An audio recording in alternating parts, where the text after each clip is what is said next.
കറിയാണ് ഉദ്ദേശിക്കുന്നത്, കറി വെക്കാൻ. പ്രവാസി ആയതുകൊണ്ട് അത്യാവശ്യം ചെറിയ രീതിയിൽ കറി വെക്കാൻ അറിയാം. എന്തായാലും നമുക്ക് ഇന്നത്തെ ട്രൈ ചെയ്ത് നോക്കാം. ഇന്ന് എങ്ങനെയാണ്.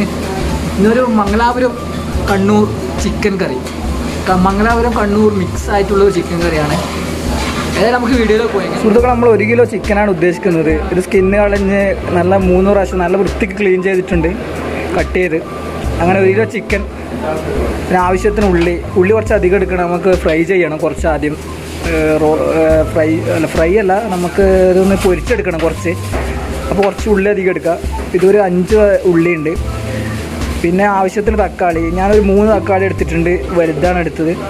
പിന്നെ ഇഞ്ചി, അതുപോലെ തന്നെ 4 വെളുത്തുള്ളി, അതുപോലെ തന്നെ 4 പച്ചമുളക്. എരിവ് കുറച്ചിന് നമ്മുടെ മംഗലാപുരക്കാരാണ് ഇത് കഴിക്കുന്നത്, അപ്പോൾ അവർക്ക് എരിവ് തീരെ ഇഷ്ടമല്ല, അതുകൊണ്ട് കുറച്ചിന്. അതുകൊണ്ട് പിന്നെ പൗഡർ എന്ന് വെച്ചാൽ ഇത് കാശ്മീരി ചില്ലി പൗഡർ, അതുപോലെ തന്നെ മഞ്ഞൾ, അതുപോലെ തന്നെ നമ്മുടെ എന്താ പറയുന്നത്, കൊത്തമ്പാരി പൗഡർ, മല്ലി പൗഡർ കുറച്ച് അധികം എടുത്തിട്ടുണ്ട്. ഇത് ചിക്കൻ കറിക്കും ഇതുപോലെ തന്നെ മട്ടൻ കറിക്കൊക്കെ ഇത് കുറച്ച് അധികം ഇട്ടാൽ നല്ല മുഴുപ്പും നല്ല ടേസ്റ്റും കൂടും. പിന്നെ കുറച്ച് കുരുമുളക്, പിന്നെ പെരിഞ്ചീരകം എടുത്തിട്ടുണ്ട് കുറച്ച്. പിന്നെ നമ്മുടെ ഈ ജാതി ചപ്പ്, അതുപോലെ തന്നെ പട്ട, കറാമ്പ്, ഇതൊക്കെ ഒരു ഇത്തിരി എടുത്തിന്, ഒരു മണത്തിനും ഒരു ടേസ്റ്റിനും വേണ്ടി. അതോടൊപ്പം ചിക്കൻ മസാല ഒരു ഇത്തിരി മതി, അധികം ഇടണ്ട. ചിക്കൻ മസാല കുറച്ച് ആവശ്യത്തിന്.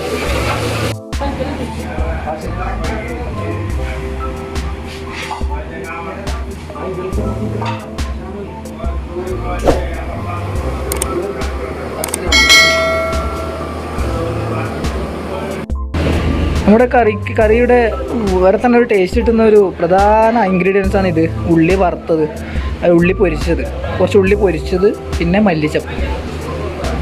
അപ്പോൾ നേരെ നമുക്ക് വീഡിയോയിലേക്ക് പോവാം. കുക്കറിലാണ് പാകം ചെയ്യുന്നത്, കാരണം കുക്കറാകുമ്പോൾ വേഗം ആയി കിട്ടുമല്ലോ. ഒരു 2-3 വിസിലുണ്ടായാൽ കറിയായി കിട്ടും.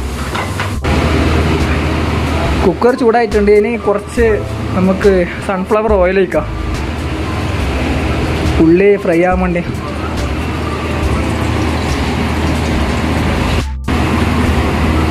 അപ്പോൾ നമുക്ക് ഉള്ളി ഇടാം. ഉള്ളി ഇട്ട്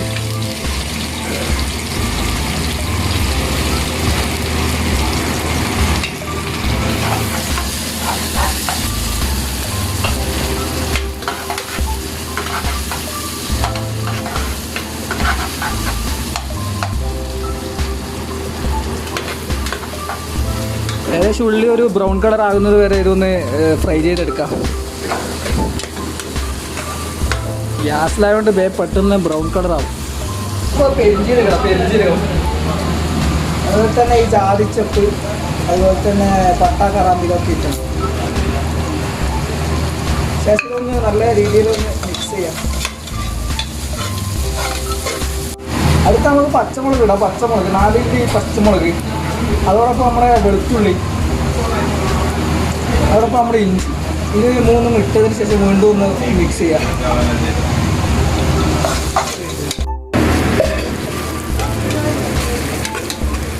നല്ല ഏകദേശം നല്ല രീതിയിലൊരു മൂപ്പിക്കുന്ന വിധത്തിലെത്തിക്കുക. പച്ചമുളകൊക്കെ ഏകദേശം മൂത്തിട്ടുണ്ട്. ഇനി നമുക്ക് തക്കാളിയും കൂടി ഇടാം. തക്കാളി ഇതേപോലെ അരിഞ്ഞത് ഇടുക. ശേഷം ഒന്ന് വീണ്ടും ഫ്രൈ ചെയ്തെടുക്കുക.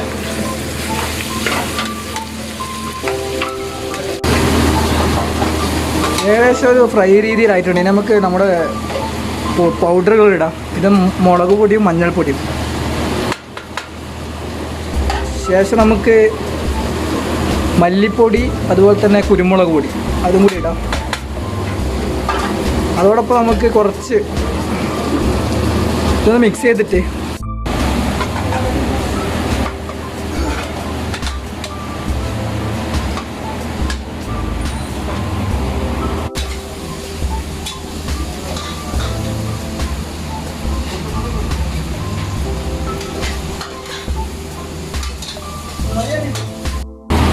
ഇനി നമുക്ക് കുറച്ച് ചിക്കൻ പൊടി കൂടി ചേർക്കാം. ആ ഒരു സ്മെല്ലിന് ഇട്ടാൻ വേണ്ടിയിട്ട് കുറച്ച് ചേർത്താൽ മതി.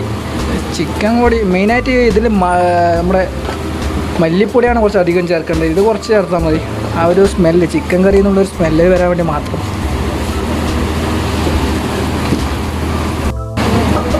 അടുത്തത് ആവശ്യത്തിന് ഉപ്പിടണം. ഏകദേശം നിങ്ങൾക്ക് മനസ്സിലാവുമല്ലോ, മതിയോ. നമുക്കിനി അഥവാ ഉപ്പ് നോക്കി വെള്ളം ഒഴിച്ചിട്ട് ഉപ്പ് നോക്കിയിട്ട് വീണ്ടും വേണമെങ്കിൽ ആഡ് ചെയ്യാം. ഏകദേശം നമ്മുടെ കറി ഏകദേശം ഫ്രൈ ആയിട്ടുണ്ട്, റോസ്റ്റ് ആയിട്ടുണ്ട്. ഇനി നമുക്ക് നമ്മുടെ പ്രധാന ഇൻഗ്രീഡിയൻസ് ആയ ഉള്ളി പൊരിച്ചതും മല്ലിപ്പൊടിയും ഒരുമിച്ചിടാം.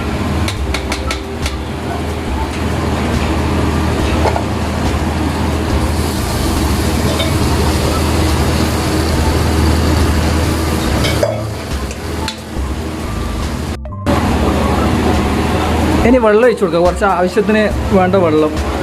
കുക്കറായതുകൊണ്ട് കുറച്ച് വെള്ളം ഒഴിച്ചെടുത്താൽ മതി. നമുക്കൊരു കറിയും റോസ്റ്റും എന്ന രീതിയിൽ കിട്ടും.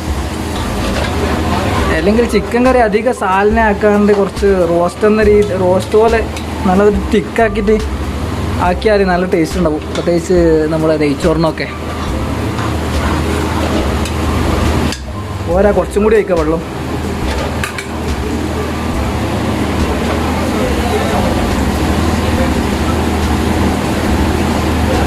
ഇവിടെ 1 കിലോനായതുകൊണ്ട് ഇവിടെ കുറച്ച് 5-8 ആളുണ്ട്. അപ്പോൾ അവർക്ക് വേണ്ട കറിൻ്റെ സാലന വേണം.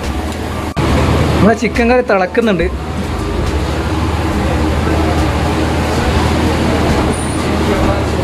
ഇനി നമുക്ക് നമ്മളെ ചിക്കൻ ഇതിലേക്ക് ഇടാം.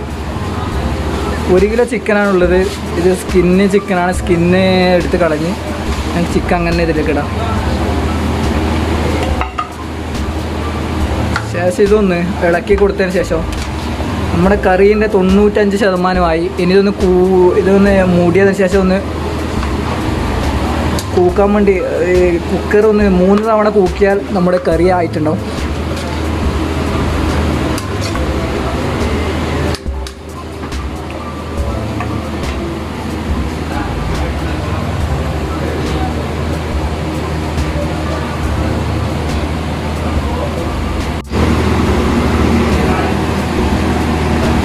ഇനി ഒരു 3 കൂക്കൽ വരെ നമുക്ക് വെയിറ്റ് ചെയ്ത് നിൽക്കാം. ഏകദേശം ഗ്യാസൊക്കെ കുറച്ച് കൂട്ടി കൊടുത്തില്ലേ.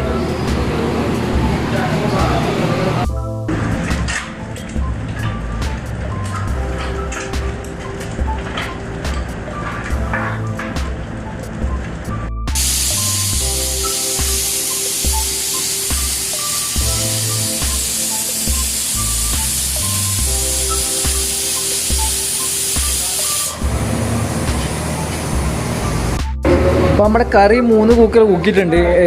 ഞാൻ പുറത്തെടുത്ത് വെച്ചു. ഇനി നമുക്ക് തുറന്ന് നോക്കാം, ഒന്ന് ടേസ്റ്റ് ചെയ്ത് നോക്കണം. അപ്പം ഞാൻ തന്നെ വെച്ചുകൊണ്ട് എനിക്കതിൻ്റെ ടേസ്റ്റ് നിങ്ങൾക്കത് മനസ്സിലാവില്ല.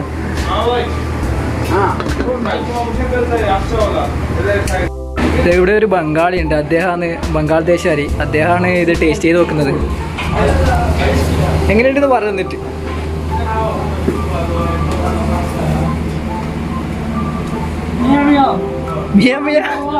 അങ്ങനെ ഞാൻ പറഞ്ഞ പോലെ അദ്ദേഹം പറഞ്ഞു.